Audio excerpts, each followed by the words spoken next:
Allez, avant de conclure cette émission, nous allons dire quelques mots sur le contexte politique et toujours en creux derrière celui du Rainbow Gate. Pour l'heure, il est 20h40 presque 41 minutes sur France Info. Retour du fil info avec vous, Augustin Arrivé.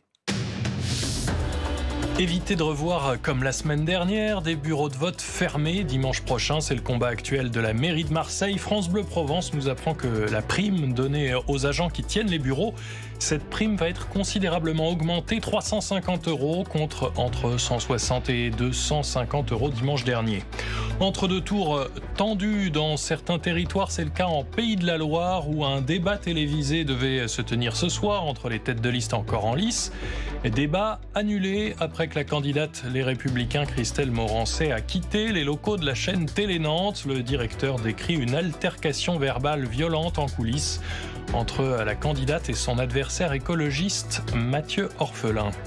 2 boîtes de nuit ouvriront samedi soir à Paris. Ce sera une soirée encadrée pour expérimenter la transmission du Covid en discothèque. Annonce faite aujourd'hui, 2200 personnes vaccinées et sans masque qui seront autorisées. L'engagement des ministres du Travail des pays du G20 contre les discriminations sexistes dans le milieu professionnel. Ils annoncent vouloir en finir avec les inégalités à l'embauche et les écarts de salaire. Ce communiqué ne prévoit pour autant aucun objectif chiffré. Dans 20 minutes, la fin des poules de l'Euro de foot avec Allemagne, Hongrie et Portugal-France. Mais un mot d'abord d'un autre Euro, l'Euro féminin de basket, puisque les Françaises viennent de se qualifier pour les demi-finales. Elles ont battu la Bosnie ce soir 80-67. Ça se jouait à Strasbourg. France Info.